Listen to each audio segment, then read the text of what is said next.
we shall begin a new chapter, electromagnetic waves. അപ്പോൾ part 1 ടെക്സ്റ്റിലെ last chapter ആണ് electromagnetic waves. ഇതിൽ നമുക്കറിയാം ആദ്യത്തെ ചാപ്റ്ററിൽ നമ്മൾ ഇലക്ട്രോസ്റ്റാറ്റിക്സിൽ ഏറ്റവും ഇമ്പോർട്ടൻ്റ് ആയിട്ടുള്ള ലോ എന്ന് പറയുന്നത് ഗോസസ് ലോ ആണ് അല്ലേ.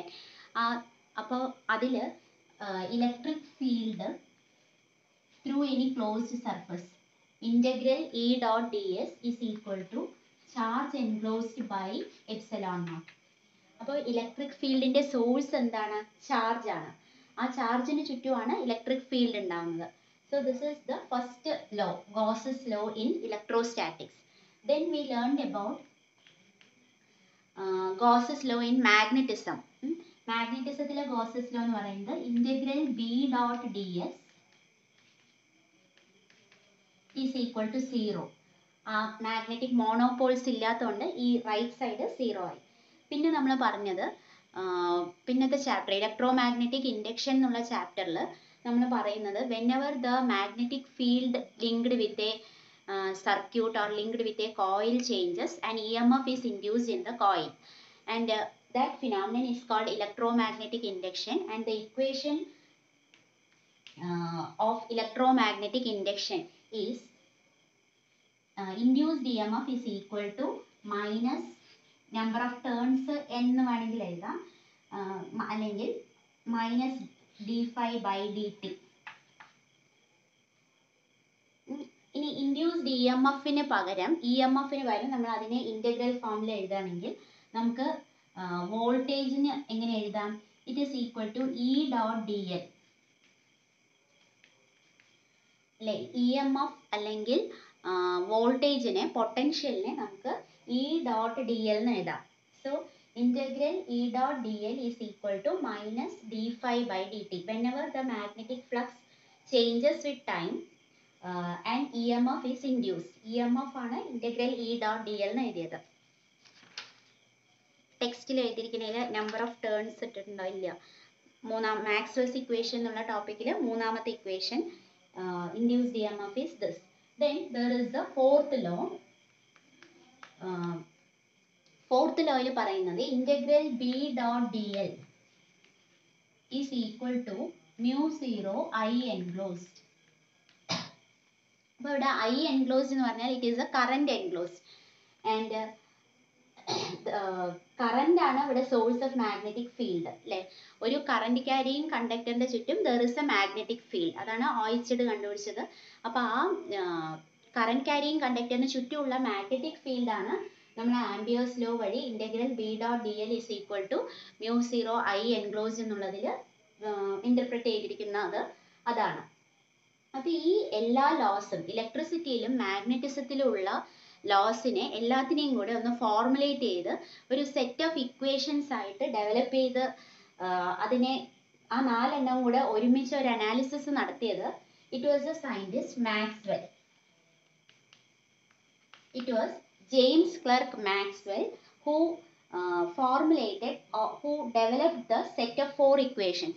ഇപ്പോൾ ഇതെല്ലാം നമ്മൾ ഇന്റഗ്രൽ ഫോമിലാണ് എഴുതിയിരിക്കുന്നത്. എല്ലാത്തിൻ്റെയും ലെഫ്റ്റ് സൈഡ് നോക്കിക്കഴിഞ്ഞാൽ ഇന്റഗ്രൽ ആണ്. ഇനി ഇതിനെ എല്ലാത്തിനെയും ഇന്റഗ്രൽസിനെ എല്ലാത്തിനെയും ഡിഫറൻഷ്യൽ ഫോമിലേക്ക് കൺവേർട്ട് ചെയ്തു ജെയിംസ് ക്ലർക്ക് മാക്സ്വെൽ. അതിനെ എല്ലാത്തിനെയും ഡിഫറൻഷ്യൽ സ്റ്റോക്സ് തിയറി ഉപയോഗിച്ചിട്ട്, അത് നമുക്ക് പഠിക്കാനില്ല, നിങ്ങൾ ഡിഗ്രിക്കോ അല്ലെങ്കിൽ PG ലെവലിലൊക്കെയാണ് നമ്മൾ അതിൻ്റെ ആ ഡിഫറൻഷ്യൽ ഫോം പഠിക്കുന്നത്. സ്റ്റോക്സ് തിയറി ഉപയോഗിച്ച് ഇതിനെ ഡിഫറൻഷ്യൽ ഫോമിലേക്ക് കൺവേർട്ട് ചെയ്ത് ഇതിനെ വേവ് ഇക്വേഷനുമായിട്ട് കമ്പയർ ചെയ്തു. ഈ മാക്സ്വെൽസ് ഇക്വേഷനെ വേവ് ഇക്വേഷനുമായി കമ്പയർ ചെയ്ത് he noticed some similarity between the electromagnetic equations ആണ് അല്ലെ. ഇലക്ട്രിസിറ്റിയും മാഗ്നറ്റിസവും കൂടി വരുന്ന ഇക്വേഷൻസ് ആണ്.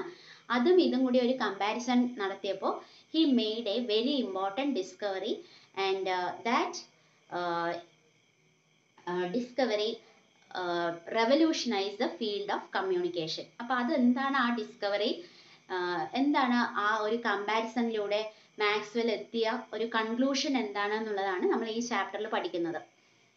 ഇനി അതിനു മുമ്പ് Maxwell noticed that there is some mistake or there is an inconsistency in one of these equations. അതെന്താണ്? അപ്പോൾ ഇതിലെ ഇൻകൺസിസ്റ്റൻസി എന്ന് പറയുന്നത് നമുക്കറിയാം, ഇവിടെ ചാർജിന്റെ ചുറ്റുമാണ് ഇലക്ട്രിക് ഫീൽഡ് ഉള്ളത്. ഇതിൽ നോക്കൂ, whenever the magnetic flux linked with magnetic flux changes with time, electric field is produced. ഇവിടെ magnetic field changing with time produces electric field. ഇനി ഒരു കറന്റ്, ഒരു ഇലക്ട്രിക് കറന്റ് ഫ്ലോ ചെയ്ത് കഴിഞ്ഞാൽ അതിന് ചുറ്റും എന്തുണ്ടാവും? മാഗ്നറ്റിക് ഫീൽഡ് ഉണ്ടാവും. അപ്പോൾ ഒരു മാഗ്നറ്റിക് ഫ്ലക്സ് ടൈമിനനുസരിച്ച് മാറിയാൽ ഇലക്ട്രിക് ഫീൽഡ് അല്ലെങ്കിൽ ഇലക്ട്രിക് കറന്റ് ഉണ്ടാവുന്നു. അതേപോലെ whenever the electric flux, whenever it changes with time, will it not be able to produce a magnetic field? എന്നുള്ള ഒരു question it was asked by Maxwell. അപ്പോൾ ഇവിടെ magnetic field ടൈമിനനുസരിച്ച് മാറുമ്പോൾ electric field ഉണ്ടാവുന്നുണ്ട്. അതേപോലെ electric field ടൈമിനനുസരിച്ച് മാറിക്കഴിഞ്ഞാൽ ഒരു magnetic field ഉണ്ടാവില്ലേ? അപ്പോൾ ഈ ഇക്വേഷൻസ് സിമെട്രിക് ആവണമെങ്കിൽ അങ്ങനെ ഒരു ടേം കൂടെ ആംബിയേഴ്സ് ലോയിൽ വേണമായിരുന്നു.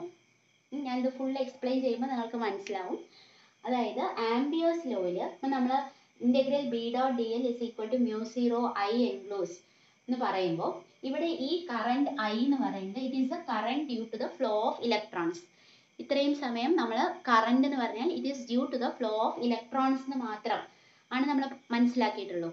A current is produced due to the flow of electrons alone. ആ current is called conduction current. അപ്പോൾ